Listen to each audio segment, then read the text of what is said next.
어느 작은 마을에 에피쿠로스라는 이름을 가진 한 철학자가 살고 있었습니다. 그는 에피쿠로스의 철학을 따르며 자신의 삶뿐만 아니라 다른 사람들의 삶에도 그 가치를 전파하려 애썼습니다.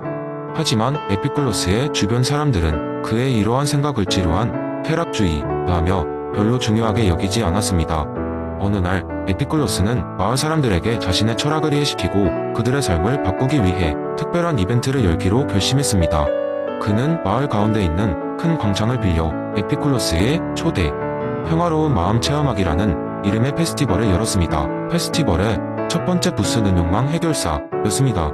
여기서는 마을 사람들이 적어도 하루 동안 자신을 괴롭히는 욕망이 무엇인지 적어보고 그것이 정말 필요한지 극복 방법을 함께 찾아보는 활동을 했습니다. 에피쿠로스는 웃으며 말했다. 여러분, 우리가 매일 원하는 것들이 늘 중요한 것은 아닙니다. 오늘은 그 욕구를 내려놓고 자신에게 진정 필요한 것이 무엇인지 생각해 봅시다. 두 번째 부스는 무통의 순간 만들기였습니다. 여기에서는 사람들이 자신의 일상에서 느끼는 불편함이나 스트레스를 글로 적고 그것을 화형식으로 불태워버리는 의식을 진행했습니다. 불꽃이 타오를 때 에피쿠로스는 이렇게 외쳤습니다. 이 불꽃이 여러분의 걱정을 없앨 것입니다. 중요한 것은 그런 것들이 우리를 지배하지 않도록 하는 것이요. 마지막 부스는 내면의 평온 찾기라는 명상 구역이었습니다. 이곳에서 에피쿠로스는 참가자들에게 심호흡을 하고 눈을 감고 자신의 내면을 들여다보도록 했습니다. 그는 조용히 참가자들에게 말했습니다. 진정한 쾌락은 외부에서 오는 것이 아니라 우리 내면의 평화로부터 시작됩니다. 지금 이 순간을 즐기며 자신을 느끼세요.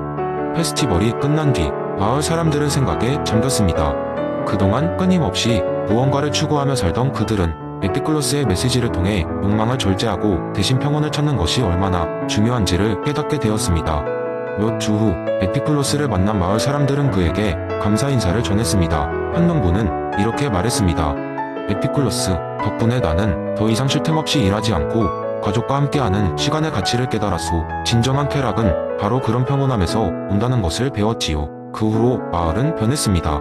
사람들은 더 이상 겉으로 드러나는 쾌락만을 쫓지 않고 날마다 내면의 평화를 찾으려고 노력했습니다. 에피쿠로스의 가르침은 그들의 일상 속 깊이 스며들어 마을은 더 행복하고 평온한 곳으로 바뀌어갔습니다. 에피쿠로스는 미소 지으며 자신의 작은 집으로 돌아갔고 그곳에서 그가 추구하던 진정한 무통의 상태, 아타락시아를 만끽했습니다. 두 번째 이야기 어느 깊은 산골 마을의 범신이 바을이라 불리는 곳이 있었습니다. 그곳은 마치 동화 속에서나 나올 법한 풍경으로 가득 차 있었으며 특히나 경치가 너무 아름다워 자연 자체가 신이 품이라는 믿음을 가진 사람들로 가득했습니다. 이 마을의 주민들은 자연과 아주 특별한 관계를 맺고 있었죠. 마을 중심에는 오래된 커다란 나무가 있었는데 마을 사람들은 이 나무를 모든 신의 나무라 불렀습니다. 범신론의 믿음을 가진 이들은 이 나무를 통해 자연과 하나가 될 수 있다고 믿었습니다. 매년 봄이 오면 전 마을 사람들은 이 나무 밑에 모여 제를 올리며 그의 풍요와 평화를 기원했습니다. 어느 날 새로 이 마을에 이사온 외지인 아롱이 등장하게 되었는데 그는 그저 조용하고 아름다운 환경에서 살고 싶었던 평범한 도시 사람이었습니다. 처음에는 마을 사람들의 이런 독특한 믿음과 행사가 조금 낯설게만 느껴졌죠. 아롱은 스피노자의 철학에 대해 전혀 몰랐고 이런 철학적 사색에 관심도 없었습니다. 그저 평화로운 나날을 보내기만을 원했죠. 그러던 어느 날 아롱은 마을에 엄청난 홍수가 닥친다는 날카로운 예보를 듣게 됩니다. 잔잔하고 평화로웠던 마을이 큰 자연의 위기에 처한 것이었죠. 마을 사람들은 이전의 어떤 위기와도 다르게 심각하게 받아들였습니다. 하지만 이 매서운 자연의 경고 속에서도 마을 사람들은 나무 아래에 모이기 시작했습니다. 아롱은 그들의 이러한 행동이 이해되지 않았습니다. 왜 그들은 대피 대신 그 나무 아래서 시간을 보내려 하는가? 아롱은 호기심 반, 불안 반의 마음으로 그들의 모임에 참석했습니다. 모임은 조용히 시작되었고 마을의 노인이 차분한 목소리로 말을 꺼냈습니다. 우리의 나무는 단순한 나무가 아닙니다. 이는 자연과 신이 우리와 함께 있음을 상기시켜주는 친구이지요. 홍수는 자연의 일부이며 우리는 그 경류 속에서도 자연이 일부로 우리가 존재함을 이해해야 합니다. 자연을 두려워하는 대신 그것을 받아들이고 우리가 이미 자연의 일부임을 깨닫는 것이 중요합니다. 아롱은 처음으로 그들의 믿음이 깊이를 이해하기 시작했고 범신론이 단순한 사상이 아닌 삶이 방식이자 위기를 넘는 지혜가 될 수 있음을 깨달았습니다. 그는 그 순간 자연과의 연결감을 느꼈고 그들의 믿음이 단순한 의식이 아닌 삶의 태도라는 것을 이해했습니다.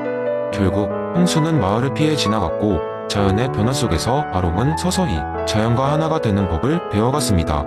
자연 속에서 신이 깃들어 있음을 느끼면서 그는 범실론의 신비로운 매력을 자신의 삶에 받아들였습니다. 그 이후로 아롱은 자연을 새로운 시각으로 보게 되었고 그곳에서 새로운 삶의 평온을 발견하게 되었습니다. 이 경험은 그에게 단순한 위기가 아니라 스피노자가 말한 범실론적 사고와 삶의 방식이 어떤 것인지를 몸소 체험하게 해준 하나의 전환점이었습니다. 외지에서 온 그도 이제는 진정한 범신의 마을 주민이 된 것이죠.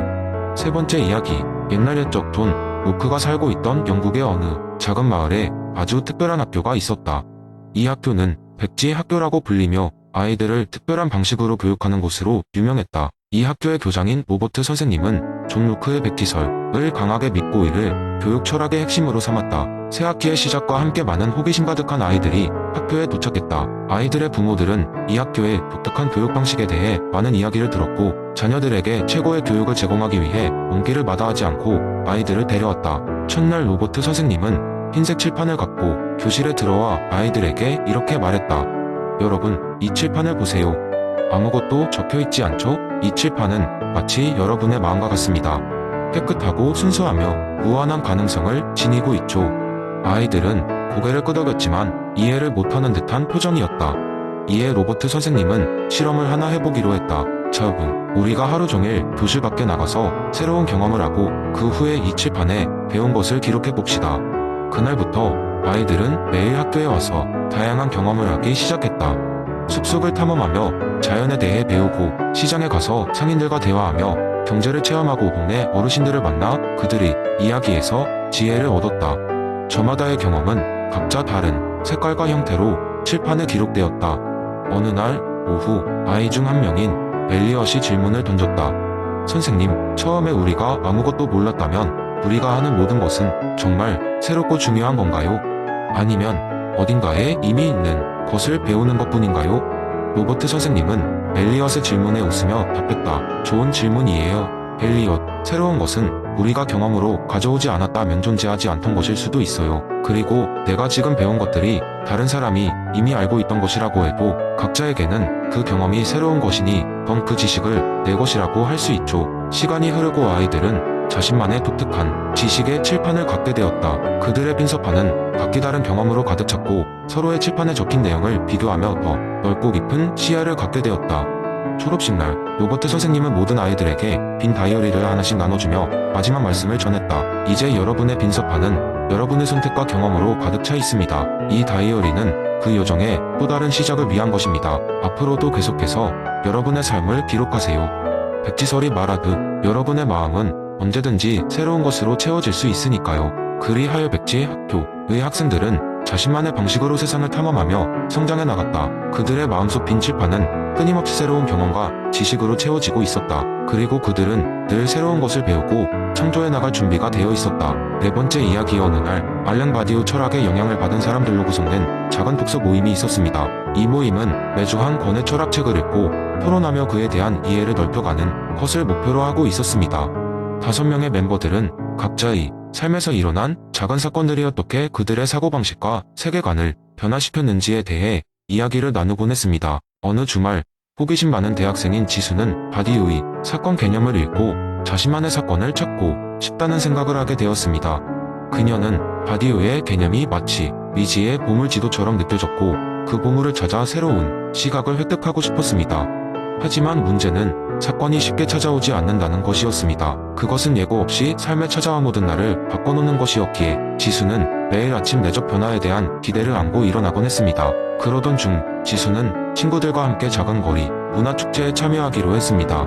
그곳은 다양한 예술가들과 소상공인들이 자신들의 작품과 상품을 소개하는 장소였고 거리 공연과 맛있는 음식이 가득했습니다. 지수와 친구들은 자유롭게 축제를 즐기며 여러 부스를 구경하고 있었고 그러던 중 거리 한쪽에서 연극이 상연되고 있는 것을 발견했습니다. 그 연극은 사소한 가족의 이야기를 다루고 있었지만 한편으로는 강렬한 메시지를 전하고 있었습니다. 각기 다른 연령대의 배우들이 서로의 삶에 영향을 미치는 사건을 그 사건이 각자의 진리를 어떻게 변화시키는지를 표현하고 있었습니다. 긴장감과 유머가 적절히 섞인 연극은 관객들을 집중시키기에 충분했습니다. 연극의 클라이맥스에서 주인공은 예상치 못한 사랑의 고백을 받고으로 인해 인생의 전환점을 맞이하게 되는데 그 순간 지수는 갑작스러운 통찰력을 경험했습니다. 사랑이라는 감정이야말로 바디오가 말했던 사건과도 같다는 것을 깨달은 것입니다. 그 사랑이 얼마나 갑작스럽게 찾아오는지 그리고 그로 인해 사람들의 존재와 신념이 어떻게 근본부터 변화할 수 있는지를 이해하게 된 겁니다. 그날 이후 지수는 자신의 삶에 작용하는 크고 작은 사건들에 주목하기 시작했습니다. 일상의 대화, 잠깐의 마주침, 예상치 못한 칭찬과 같은 작은 사건들이 그녀의 생각과 감정을 어떻게 변화시키는지에 대해 더 깊이 생각하게 되었습니다. 그녀는 자신이 매일 맞이하는 작은 혁명들을 발견하고 그들을 통해 자기 삶의 지도를 새로 그려나가기 시작했습니다. 이 독서 모임은 이야기를 나누며 각자 발견한 사건들이 어떻게 그들의 사고와 일상을 변화시키고 있는지를 분석했습니다. 그리하여 모임은 단순한 독서를 넘어 서로에게 영감을 주고 새로운 진리를 탐구하는 여정이 되는 것입니다. 결국 그들의 삶은 그 어떤 위대한 혁명에 비할 바는 아니겠지만 지각 변동 같은 개인의 사건들을 통해 점점 더 풍부해지고 있었습니다. 각자의 작은 사건들이 모여 그들은 서로에게 큰 변화를 만들어내고 있었습니다. 그리고 아마 이것이야말로 바디오가 말하고자 했던 사건의 진정한 의미 아닐까 생각하게 되었습니다.